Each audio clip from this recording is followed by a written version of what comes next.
அமெரிக்க, US. என் பேரு உமா மகேஸ்வரி. நம்ம நிறைய பேரண்டிங் எபிசோட்ஸ் பார்த்துருக்கோம். அந்த வகையில் இன்னைக்கு நம்ம எபிசோட்ல எதை பற்றி பேச போகிறோம் அப்படின்னு பார்த்தீங்கன்னா பெஸ்ட் ப்ராக்டிசஸ், அதாவது பேரண்டிங்ல பெஸ்ட் ப்ராக்டிசஸ். உங்கள் குழந்தைங்களோட early ages, அதாவது 0 to 7 இயர்ஸில் நீங்கள் இருக்கீங்க அப்படின்னா இந்த ப்ராக்டிசஸை நீங்கள் ஃபாலோ பண்ண ட்ரை பண்ணுங்க.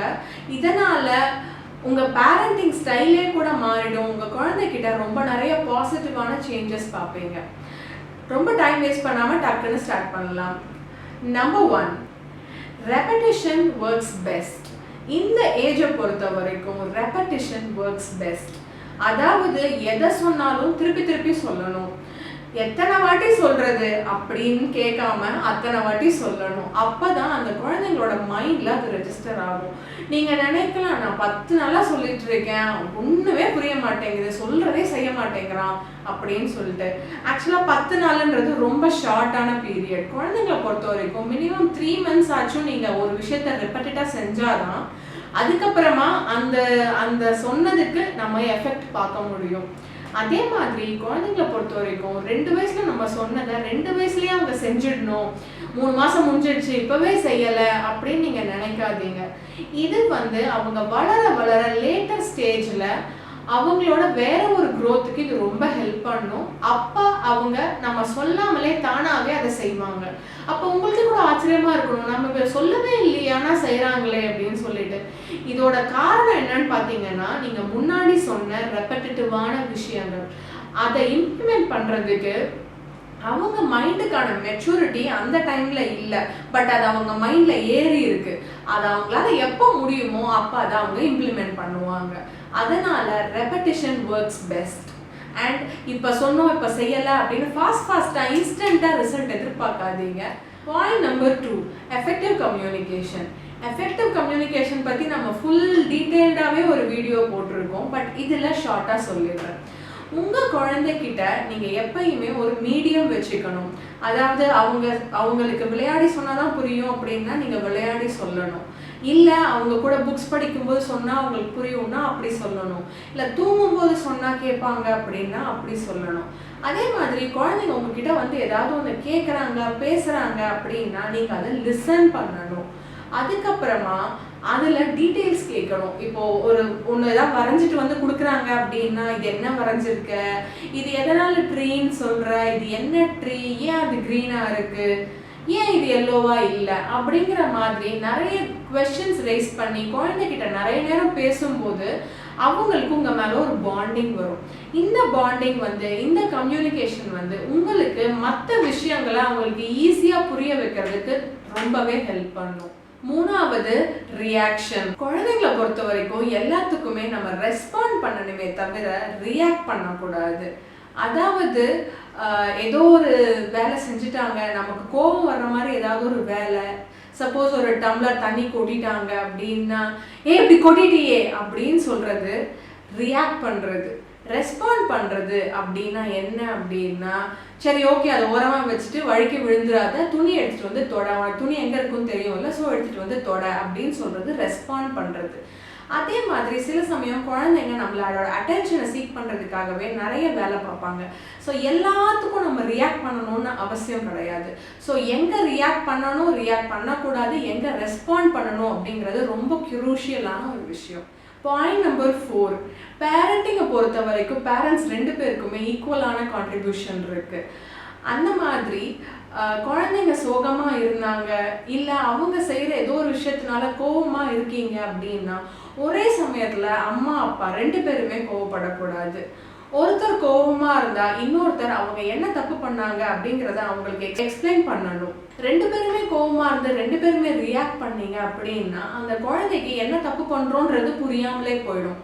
எப்பயுமே அந்த பேலன்ஸை ஸ்ட்ரைக் பண்ணுறது ரொம்ப இம்பார்ட்டன்ட். பாயிண்ட் நம்பர் 5 போன பாயிண்ட்டுக்கு கொஞ்சம் ரிலேட்டிவான ஒரு பாயிண்ட் தான். அதாவது 2 ஹஸ்பண்ட் அண்ட் ஒய்ஃப், அம்மா அண்ட் அப்பா 2 பேரும் ஒரே மாதிரி இருக்கக்கூடாதுன்னு சொன்னேன். பட் இந்த விஷயத்தில் ஒரே மாதிரி தான் இருக்கணும். அது என்ன விஷயம் அப்படின்னு பார்த்தீங்கன்னா, அப்பா ஏதாவது ஒரு விஷயத்துக்கு நோ சொன்னார் அப்படின்னா அதே நோ தான் அம்மா கிட்டேருந்தும் அந்த விஷயத்துக்காக வரணும்.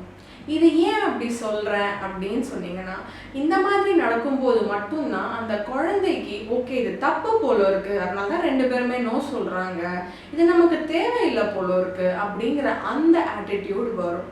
சப்போஸ் நீங்கள் எஸ் சொன்னீங்க, உங்கள் ஹஸ்பண்ட் நோ சொன்னாங்க அப்படின்ற பட்சத்தில் அந்த குழந்தைக்கு யாருக்கிட்ட எப்படி சொல்லி அந்த காரியத்தை சாதிச்சுக்கணும் அப்படிங்கிற அந்த ஒரு குணம் டெவலப் ஆகுது.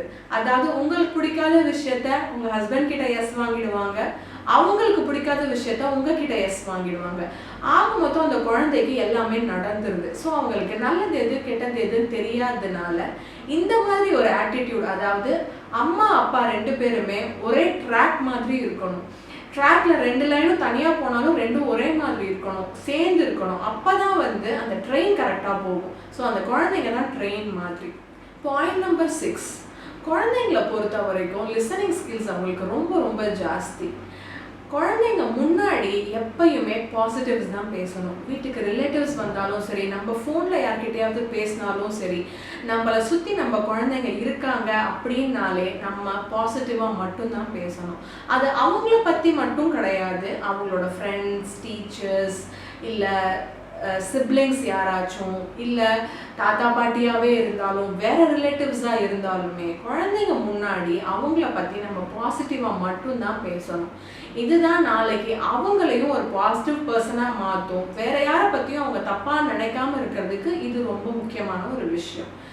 குழந்தைய கண்டிக்கணும்னு நினச்சிங்கன்னா எப்பயுமே தனிமையில் கண்டிக்கணும். எல்லாரும் இருக்கும்போது கண்டிச்சிங்கன்னா அந்த குழந்தைக்கு செல்ஃப் எஸ்டீம் ரொம்பவே பாதிக்கப்படும். பாயிண்ட் நம்பர் 7, எல்லாத்தையும் சொல்லி முடிச்சதுக்கு அப்புறமா லாஸ்ட்டாக இது எதுக்கு நான் சொல்கிறேன் அப்படின்னா, எப்பயுமே ஆஸ் அடல்ட்ஸ், ஆஸ் பேரண்ட்ஸ் நமக்கு ஒரு ஒப்பீனியன் இருக்கும். இது கரெக்டு, இது தப்பு, இதை இப்படி செஞ்சால் தான் கரெக்டு, இப்படி செய்யலைன்னா தப்பு அப்படிங்கிற மாதிரி நமக்கு எல்லாத்துக்குமே ஒரு ஒப்பீனியன் இருக்கும். ஏன்னா நம்ம அதெல்லாம் ஓரளவுக்கு பார்த்துருக்கோம், அனுபவப்பட்டிருக்கோம். பட் குழந்தைய பொறுத்த வரைக்கும் அவங்க வந்து ரொம்ப ஃப்ரெஷ் அண்ட் மைண்ட், அவங்களுக்கு எக்ஸ்பீரியன்ஸ் கிடையாது, அதனால் அவங்களுக்கு அது தெரியாது. ஸோ நம்ம எக்ஸ்பீரியன்ஸை அவங்கள்ட்ட சொல்லணும். அதுக்கு முதல்ல அவங்க ஷூஸ்லேருந்து நம்ம அவங்கள புரிஞ்சுக்கணும். அதாவது see things in kids perspective. எல்லா விஷயத்தையுமே இப்போ ஒரு குழந்தை ஒரு விஷயத்துக்காக அடம் பிடிச்சா கூடயுமே ஏன் அடம் பிடிக்கிறாங்க அப்படிங்கிறத அவங்க பெர்ஸ்பெக்டிவ்லேருந்து நம்ம தெரிஞ்சுக்கிட்டோம்னா நமக்கு அதை ஹேண்டில் பண்ணுறது ரொம்ப ஈஸியாக போயிடும். அவங்க விளையாட்டுக்காக கேட்குறாங்களா, சீரியஸாக கேட்குறாங்களா, எப்படி சொன்னால் அவங்கள சமாதானப்படுத்த முடியும் அப்படிங்கிற அந்த கீ வந்து எங்கே இருக்குன்னு பார்த்தீங்கன்னா அவங்க பெர்ஸ்பெக்டிவில் போய் பார்த்தா தான் அது நமக்கு புரியும். ஸோ அவ்வளோதான் நான் சொல்ல வந்த 7 பாயிண்ட்ஸ். அதாவது early ஏஜஸில் பேரண்டிங்கில் ஃபாலோ பண்ண வேண்டிய பெஸ்ட் ப்ராக்டிசஸ்ன்னு சொல்லலாம். இந்த விஷயத்தை நான் ஃபாலோ பண்ணி எனக்கு நிறைய பாசிட்டிவ் சேஞ்சஸ் வந்திருக்கு என் குழந்தைங்கள்ட்ட. அதனால் இதை உங்ககிட்டயும் சொல்லலாம், ஷேர் பண்ணிக்கலாம்னு நினச்சி தான் இந்த வீடியோ சொல்கிறேன். இந்த பாயிண்ட்ஸ் நீங்கள் ஏற்கனவே ஃபாலோ பண்ணியிருக்கீங்கன்னாலோ, இல்லை ஃபாலோ பண்ணி சேஞ்சஸ் வருது அப்படின்னாலோ, இல்லை வேறு யாராவது ஃபாலோ பண்ணுறது உங்களுக்கு தெரியும் அப்படின்னாலோ, அதனால் என்னென்ன சேஞ்சஸ் வந்தது அப்படின்னாலோ, நீங்கள் எதை சொல்லணுன்னாலுமே கமெண்ட் செக்ஷனில் கண்டிப்பாக சொல்லுங்கள். இந்த வீடியோ உங்களுக்கு கண்டிப்பாக யூஸ்ஃபுல்லாக இருந்திருக்கும்னு நினைக்கிறேன். இதை உங்கள் ஃப்ரெண்ட்ஸ், ஃபேமிலி, ரிலேட்டிவ்ஸ் யாருக்காவது யூஸ் ஆகும்னு நினச்சிங்கன்னா மறக்காமல் அவங்க கூட ஷேர் பண்ணிக்கோங்க. நம்ம சேனலை மறக்காமல் சப்ஸ்கிரைப் பண்ணிவிடுங்க. தேங்க்யூ ஸோ மச் ஃபார் வாட்சிங்.